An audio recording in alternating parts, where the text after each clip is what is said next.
और अब कट्टर इस्लामिक एजेंडे पर बड़े खुलासे का दिन है। मैं आपको एक एक करके पॉइंट वाइज पॉइंट बताऊंगा कि आखिरकार सच्चाई क्या है। अफगानिस्तान में तालिबान राज से कट्टर सोच को एक बड़ा बल मिला है। आप ये देखिए कि ये जो कट्टर सोच है, ये जो कट्टरवादी सोच है, जो आतंकी विचारधारा है, जिसमें हमारा तो धर्म रहेगा, हम तो रहेंगे लेकिन दूसरा कोई नहीं रह सकता, उस सोच को बल मिल गया है। कश्मीर में हिंदुओं की टारगेट किलिंग इसी एजेंडे का बड़ा हिस्सा है। ये सबसे ज्यादा स्पष्ट करके आ रही है बात। कश्मीर में हिंदुओं की टारगेट किलिंग इसी एजेंडे का हिस्सा है। बांग्लादेश में हिंदुओं के साथ क्रूरता इसी कट्टर एजेंडे का एक बड़ा पार्ट है। यानी कुल मिलाकर अक़लियतें जहां पर भी है और मिनॉरिटी में है हिंदू, वहां पर उनको परेशान करा जाए, परेशान नहीं करा जाए, उन पे क्रूरता दिखाई जाए, उनकी बहू बेटियों के साथ के पे क्रूरता दिखाई जाए, उनके धर्म पे क्रूरता दिखाई जाए, ये बांग्लादेश से प्रदर्शित होता है। कश्मीर में ठंडे पड़ चुके आतंकी इस एजेंडे के तहत सक्रिय हुए हैं।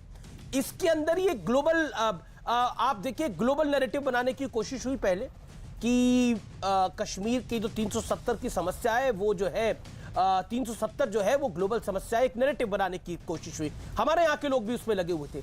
उसके बाद एक माहौल बनाया गया कि इस देश के अंदर डर का माहौल है। उसके बाद एक माहौल बनाया गया कि ये जो आतंकी है ये मजबूरी में आतंकी बन जाते हैं। कोई चाय वाले का बच्चा होता है, कोई मास्टर का बच्चा होता है। इस तरह की अनर्गल बातें की गई। और तो और जब तालिबान पर रिपोर्टिंग हो रही थी तो कहा गया कि अब लगता है मीडिया को सिर्फ तालिबान दिखाना है। बांग्लादेश में हिंदू मारे जा रहे हैं, कश्मीर के अंदर टारगेट किलिंग हो रही है, ये दिखाई नहीं दे रहा। देखिए परिप्रेक्ष्य में देखना होगा हर चीज को। मनीष तिवारी ने एक बात को आज कहा जो कि बड़ी महत्वपूर्ण है कि इस तमाम चीजों को एक परिप्रेक्ष्य में देखना होगा। एक परिप्रेक्ष्य ये है और मैं उसकी बात करूंगा आगे, क्या एशिया में कट्टरवाद एक बड़ा प्लान तैयार हो चुका है। मैं इसको परिप्रेक्ष्य इसलिए कह रहा हूं, परिप्रेक्ष्य में दो बातें सबसे महत्वपूर्ण है। पहला, तालिबान की एंट्री जो एक कट्टर सोच के साथ एंट्री करता है, और दूसरा कि पूरे साउथ ईस्ट एशिया में इसका बखान कर दो, यानी कुल मिलाकर एशिया में इस कट्टरवादी सोच के चलते कोई और सोच भी ना सके इसके बियॉन्ड।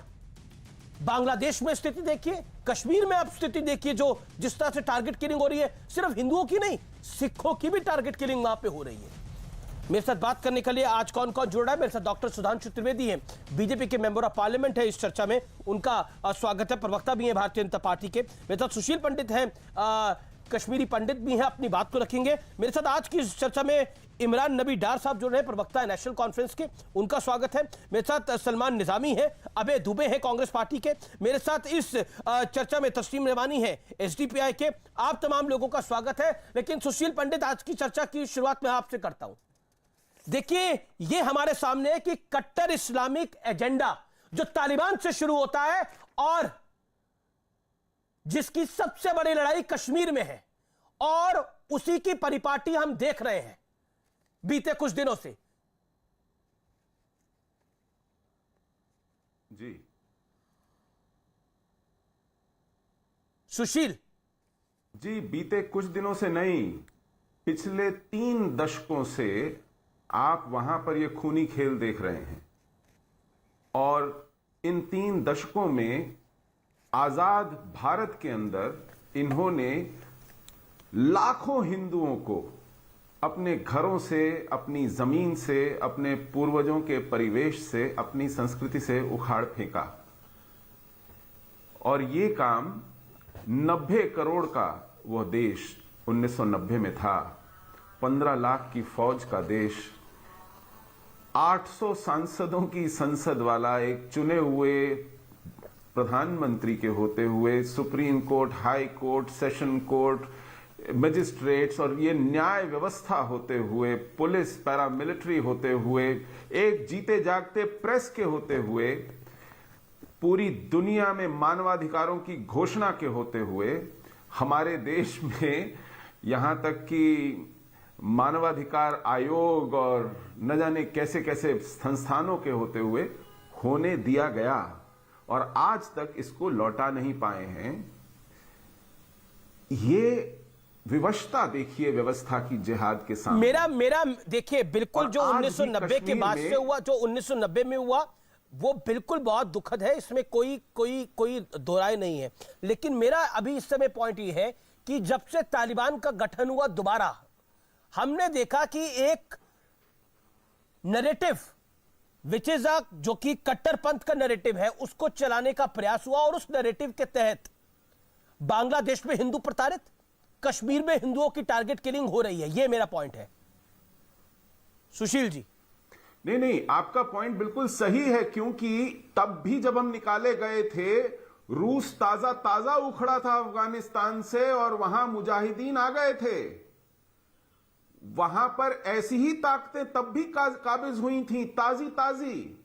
और कश्मीर में ये नारे लगते थे कि रूस पे लर्जा तारी है, अब कश्मीर की बारी है, ये नारे लगते थे। तो तब अगर हुआ तो आज आश्चर्य की बात क्यों है? हमने तो इसमें सहयोग किया है। पाकिस्तान ने हमसे कहा कि हमें जरा अफगानिस्तान में थोड़ी मसरूफियत है, एलओसी के ऊपर हमको एक सीज फायर दे दीजिए ताकि हम यहां से कुछ डिविजन्स हटा करके तालिबान की मदद के लिए चले जाएं। हमने कहा हाँ, शौक से हमने उन्हें सीज फायर लिख करके दे दिया कि हम आपको यहां बिल्कुल परेशान नहीं करेंगे, आप इत्मीनान से जाइए, तालिबान की मदद कीजिए। और अब वो करके लौट आए हैं और हम अपनी लाशें गिन रहे हैं सुरनकोट में, जवानों की, बेटों की। बड़ी महत्वपूर्ण ये हालत हुई है। हम सीखते